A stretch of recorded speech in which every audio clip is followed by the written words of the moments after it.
Hello, everybody. My name is Chris Powell, and welcome to the Transitions Podcast, where all we talk about is how people change and grow into their calling. Today on our show, I am joined by Emily Pierce, who will be my awesome co-host as we introduce ourselves to our listeners. This is our first podcast. Yay! You'll want to stick around because we're covering topics like our story, where we came from, and where we're headed in this era of coronavirus, constant change, what we're doing to take advantage of opportunities that present themselves every day. We'll also talk about how to have clarity in the middle of uncertainty. Do you need clarity in the middle of uncertainty? All of us do. So I want you to meet my co-host, Emily Pierce. So, hey, Emily, thanks for joining me today for our very first ever episode podcast. Why don't you share something about yourself? Chris, thanks for joining me today as well. I'm very excited for our first episode. So a little bit about me. I was born and raised in New York. I lived there until 2019, and we moved down to South Carolina. I'm married and have two dogs, Snooky and Hunter. I have my bachelor's degree in criminal justice, and I'm getting my master's in mental health counseling. Good. So you mentioned you grew up in New York. What brought you down to South Carolina? So, funny story. My husband and I fell in love with North Carolina because back in 2017, we were driving back from Florida and made an unplanned stop in North Carolina, Concord specifically. And we began to explore the area. As we explored it, the first thing that we noticed was the sense of community that was felt. Wherever we went, people were very friendly. And, coming from New York, not everyone is pleasant. The second thing that really caught our eye was it's so much cheaper here in South Carolina, or North Carolina then, than it is in New York. Nothing is cheap in New York. Nothing. So my husband and I put a plan together to come down here. And 2 years later, 2019, my husband got a job in Charlotte. And here we are. We have our forever home in South Carolina. Good. What does your husband do? My husband, he works in IT. Oh, very good. Yes. Good. Well, tell us a little bit more about yourself. What hobbies do you have? Are you, your dogs, you have two dogs. They're cute. I've been over to your house. What do you want to share about your audience that you think that would really help them in a transitions type of format? So there's many things that I love to do. One of them is exercise. I love CrossFit. I love running. I also enjoy going and tanning, although it's not the healthiest thing, but I love it. Cryotherapy, hands down, is like the best thing that I could have gotten involved in. Whoa. What's cryotherapy? What is that? Cryotherapy. So you ready for the secret? Sure. Are you ready for it? Sure. Okay. So cryotherapy is where you get in something that looks like a tank, a stand-up tank, and they shoot cold nitrogen on you for 3 minutes. Really? At 3 minutes at negative 330 degrees Fahrenheit. Now, Our audience and you are probably wondering why I would do such a thing. Yes, I am wondering why you would do such a thing, as a matter of fact. Why don't you tell us?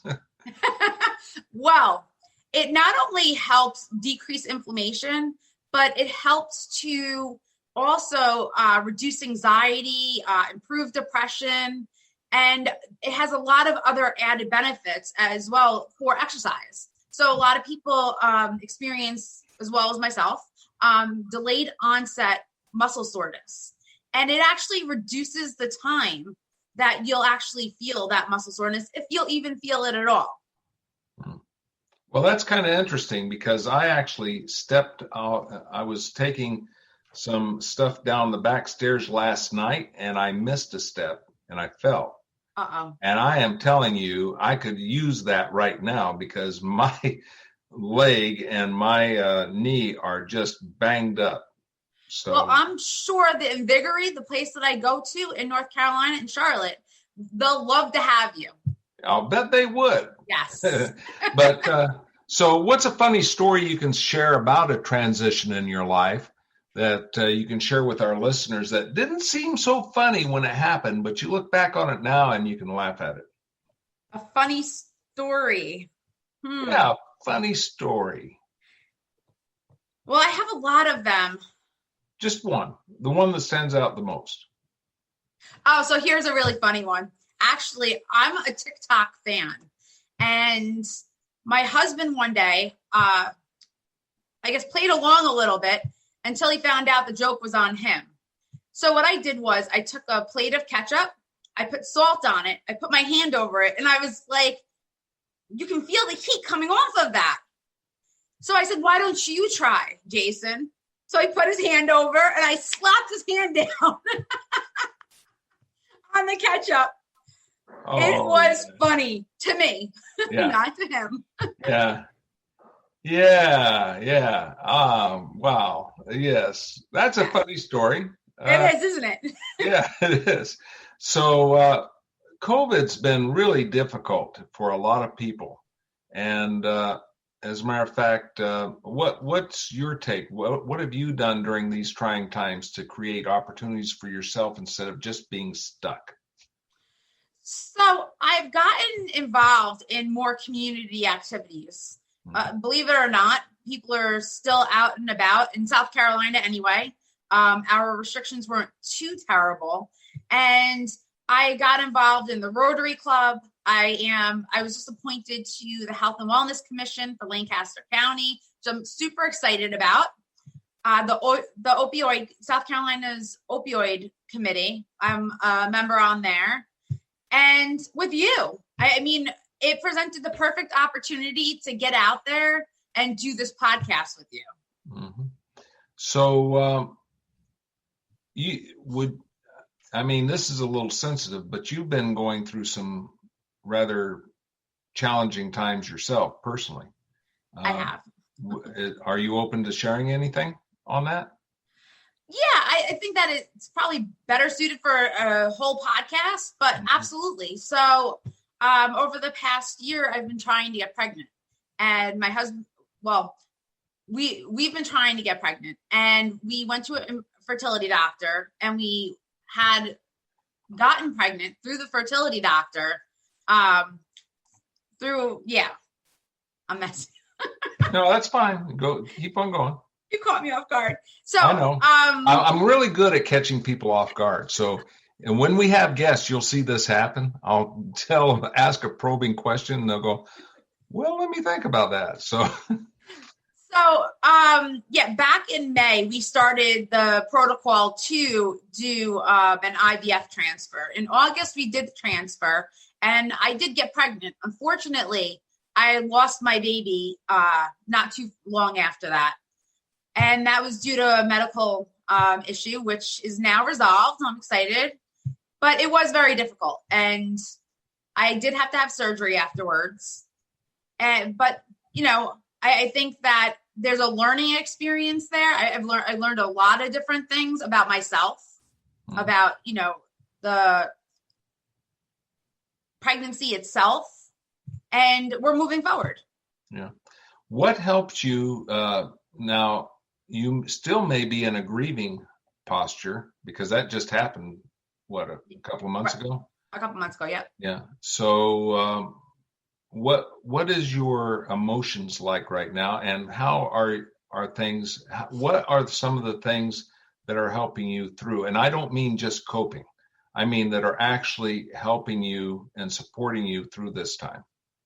So I think the first thing is I try to look at any adversity in my life or, issues that come up in a positive way. So I try to, with the pregnancy and having a miscarriage, well, there's a lot of things, not that it's my fault, but there's a lot of things that I would do differently. I probably wouldn't listen to the doctor as much, saying that I should exercise. But So there's a lot of things that I learned about it that will make me more comfortable going into, the next one when we try again. The other thing is I look at it as a challenge. So how do I get over this part of my life? Like, what can I do to come out a better person? And those two things really, really helped me a lot, as well as getting back into fitness and doing things for myself. What did you have a support group to help you through this? Was there anybody there that you could rely on and talk to? Family, friends, church, or anything like that? So I had an awesome support system. Chris, you and Carla. I mean, we're awesome. I really appreciate how you guys help Jason and I out, and we're really there for us. But not only that, but there were a lot of not a lot, but some community members that I know that I'm friends with, and were there as well. And while I'm a private person and I don't really talk a lot about what's going on, they just knowing that I could pick up the phone and call them if I needed to, or you and Carla, really helped me. Good. So you're into getting a master's degree in mental health field. Is that right? Yes. What brought you to doing that? So, odd story. I got my bachelor's degree in criminal justice, and I wanted to be a police officer. I have a lot of friends that are police officers, and after talking to them and really seeing what it was like for them and hearing their experiences, my main reason for going into that was because I wanted to help people. And I didn't feel like I could help people in the way that I wanted to as a police officer. So I chose to go into the mental health field. Great. Terrific. Okay. So folks, we're going to take a break now, and we'll be back very shortly. Bye. Swing Into Their Dreams Foundation presents the Golf Tournament of the Year, raising scholarships for aspiring National Golf Club in Milton, Georgia. The inaugural HBCU Swing Into Their Dreams Charity Golf Tournament. Registration and gourmet continental breakfast begins at 8 a.m. and shotgun at 10 a.m. Award reception follows. Come enjoy a day of jazz, mimosa, cigars, cash bar, silent auction, and more. For more information, contact 770-686-7148. Their dreams. Don't miss it. Hey, folks, welcome back to the Transitions Podcast, and thank you, Relax Sauna and Happy Living, for all that you do and for sponsoring us. So I'm going to hand this back over to Emily, where she's going to actually interview me. And then this is our first podcast. The only reason we're doing it this way is so you know who we are. You know, why should you listen to us? Well, you have some pretty good reasons to listen to Emily now. Now it's my turn. Okay, Emily, you're on the stage there. Chris, I am so excited to be with you today and doing this podcast. Why don't you tell the listeners a little bit about yourself? Well, good. I'm bald. I look like Dick Cheney. Hi, I'm Dick Cheney. And I spent 23 years in the Navy. That's that plaque right there. I was a flyer in the military for 16 of those 23 years and had a really wake-up call. I had a heart situation that grounded me, and I could not fly after that. That was my whole life. As a matter of fact, you talk about transition. Whew, that was rough because I did exactly what I had always dreamed of doing, and then I couldn't do it anymore. And then after 23 years, I exited the Navy. I retired honorably, I might say. And that was a transition. That was another wake-up call because all I'd lived for was the government, not the government, but the country, and for the military. And that was my life. And now I'm all of a sudden in the civilian sector. if you have not gone through that, that is an excruciatingly painful time for most military people. And that's why I love doing transitions coaching and things like that, so that if you're in a transition, I'm a professional coach. As a matter of fact, I have 3 master's degrees. 2 of them are Christian ministry. That top one in there is a life coaching master's degree through Liberty University. So, and then I'm also certified as a life coach through the John Maxwell team. So I have quite a few credentials. So if anybody needs any help, just reach out. I believe we have our website up, and just so you know, our email is transitions. What is it, Emily? Transitionspodcast7@gmail.com. Transitionspodcast7@gmail.com. So, after I retired from the military in 95, I went through several positions, I guess you would say. I worked for the U.S. Chamber of Commerce. As an employee, I actually was a membership director. I worked for the Hampton Roads Chamber of Commerce. I owned my own businesses, several of them. I also worked for a medical center where I was the occupational health representative for a pretty large medical center that's attached to Johns Hopkins University Medical. One of my businesses was business coaching, which I had done back in, about 10, 12, 15 years ago. And I've pretty well maintained that all the way through.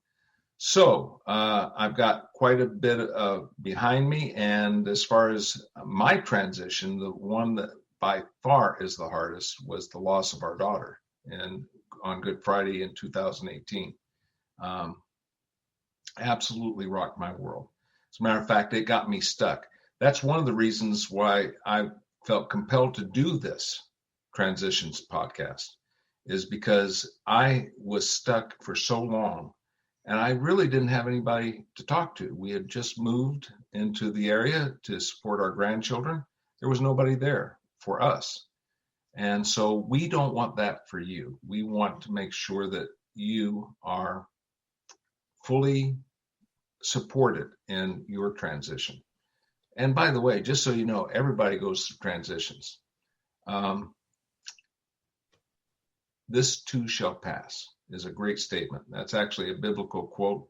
This too shall pass. Whether you're on the very up top, this too shall pass, because there's ebbs and flows in life. If you're at the very bottom, this too shall pass.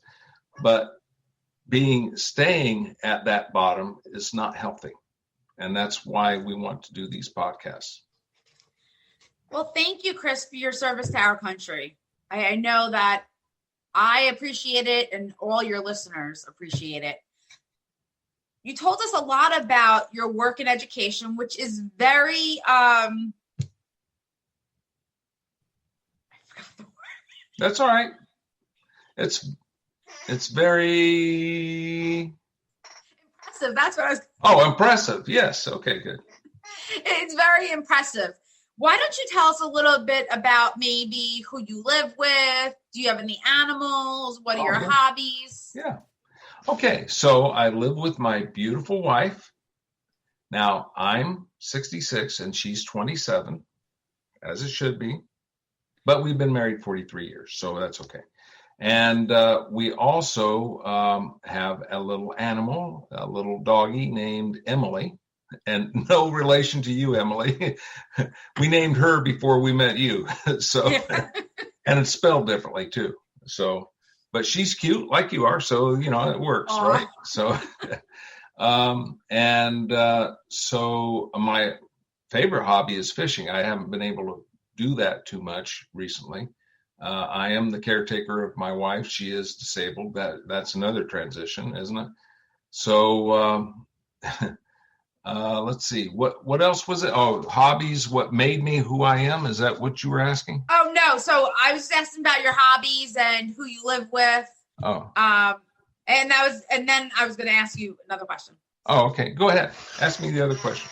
So what made you sign up for the Navy? tell our audience about your experiences and how they've helped mold you into the person you are today. Okay, good. What caused me to go into the Navy is that my mother kicked me out of the house and I had nowhere to go. And my draft number, because they were doing drafts in those days for Vietnam, was number 52, which meant I was going to Vietnam. And instead of being shot up and paraplegic, I wanted to get killed all at one time with an explosion. And the Navy was the way to do it. If I was going to die, I just wanted it all done at one time. Is that kind of a weird motivation? But most folks listening to this didn't live back in those days. That was in the 60s, 68, 69, 70, 71, 72. The Vietnam War was rolling. I mean, it was right in the middle of it. And so the one thing I did not want to do is go over there and just be 100% disabled for the rest of my life.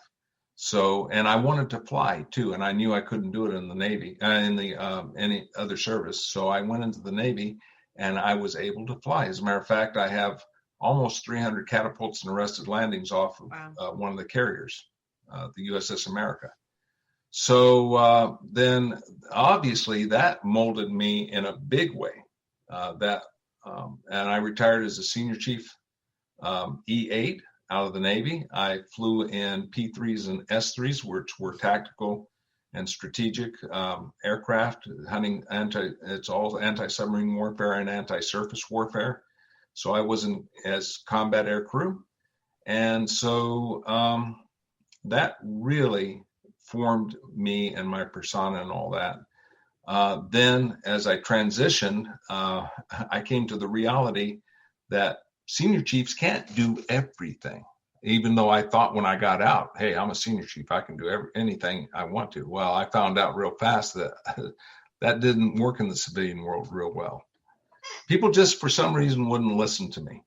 Hey, I'm a senior chief, you need to listen to me. They didn't listen because I was used to being in the service, of course, where everybody had to listen to me. Now I'm out and nobody's listening to me. Wow, isn't that a bit of a shock, right? So that actually formed me up. And then I had to do a lot of growth and development, personal growth and development, huge amounts. Dale Carnegie, John Maxwell, Brian Tracy, Stephen Covey, all those formed.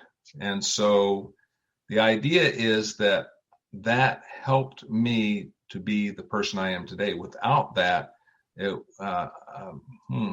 I would probably be on that 20-80 continuum where 80% is kind of couch potatoes. Hate to say it, but that's the truth. Did that answer that question? That did. And it's a very powerful story that you have. And I'm sure, I know myself, I would love to hear more about it. Maybe that could be a podcast episode. Sure. But I want to go back to, if you don't mind speaking a little bit about your daughter. Yeah. And maybe give the audience a glimpse into what happened, if you feel comfortable with it. Yeah. So what happened was that she had some underlying conditions, and she actually bled out is what happened. And it was really, really tough to watch your daughter pass away in the emergency room by bleeding out. So we came down here for our grandkids to help them, to support them. They're living with their father, of course. Now we moved down here. We moved down here. This is 2018, right after she died. And we had no support group, nobody. It was a very excruciatingly lonely and painful time. As a matter of fact, we tried several churches, and we just, for some reason, couldn't gel into the churches for whatever reason. I found that there is a cadre of people called the John Maxwell team, by the way, that helped me through that. That was my support group. So the idea is somewhere you have to find a support group. I will tell you, folks, If you are going through something and you don't have a support group, you are harming yourself. And you're not just harming yourself, but you're harming your loved ones. Okay. And let me tell you this too. My wife was actually grieving the same time I am. So we're both grieving and we have nobody except ourselves. Well, we're through it, but we could have probably shortened that timeline down to 6 months instead of 2.5 years. Does that make sense? That does. And I'm really sorry for the loss of your daughter. I can't imagine what the grief and pain feels like. And believe me, you don't want to even think about imagining that. It's excruciating. But, there's people that have lost all their kids. I talk to people in Nigeria, South Africa, people all over the world, India, where they've lost 4 out of 5 of their kids. Can you imagine? It's really tough. We think in the U.S. we have it tough. I talk to people all over the world. We do not have it tough. So what helped you, what about John Maxwell? How did they help you to move through your grief? So there's a scenario where you can have phone calls and coaching calls, and I would get on those phone calls. They did not directly address me and my grieving. They encouraged me. They supported me. They advised me. They were always there for me. One of them in particular, Barbara Littles, really stepped up and really connected with me on a personal level outside of the coaching calls. And what I mean, there's group coaching calls in the John Maxwell team. So she would actually email me and we'd talk by phone, and she'd encourage me and support me. So anyway, the idea was that I had to have something. And those folks, I told Chris Robinson one day that if it hadn't been for him, and Barbara Littles, I'm not sure I'd even be here right now. Wow. Yeah, because it was so, support's funny. It does not actually always have to be direct, okay, where you're talking your problems out. It's just somebody to talk to about something sometimes. Does that make sense? Yes, it does. It makes perfect sense. Yeah. Just knowing that somebody is there is support in itself. Knowing that you can pick up the phone or, email or text is support in itself. Exactly. And very important, as you said. Mm-hmm. We have about 5 minutes left, a little bit less. And why don't you talk about, Chris? By the way, thank you for sharing that. I know it must be difficult. Yeah, it's painful pretty much every time I talk about it. But, hey, here's another thing. Talking about it is a good thing. That's a therapy. Yeah. So go ahead, Emily. So why don't you tell our listeners about who we're having on episode 2? Okay. Mark Barrett is a good friend of mine. As a matter of fact, I'm mentoring him. He's been in prison as a felon twice. He's had accidents that almost killed him. He is just coming out of prostate cancer treatment. He is, I'm arranging for him to come on our next podcast. Very powerful, very powerful. He doesn't even realize how powerful he is. Emily, you saw him yesterday, right? I did. He is. He's very powerful, and he's able to connect with people he doesn't even know he's connecting with. Exactly. And he comes from a transition. Can you imagine coming out of prison twice? That's transitions all over the place, isn't it? So he's going to be sharing with us. And then I'm going to try and see if I can get my friend, Dr. Paul Hardy, up in Virginia Beach, which is an authority on this, on transitions and addictions and all that. And so we're going to have some pretty exciting guests very shortly. I'm very excited. So I think that wraps it about up for today. Yeah, I think that's pretty close. What's a final thought or two from you, Emily? A final thought or two. Yeah, I catch you off guard. I'm really good at catching people off guard. Again. No, I'm excited for this podcast because I think we're gonna reach a lot of people and we're going to be able to help them through it.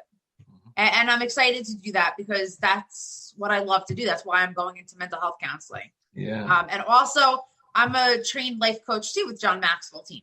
So. Yes, you are. Yes, you are. Yeah.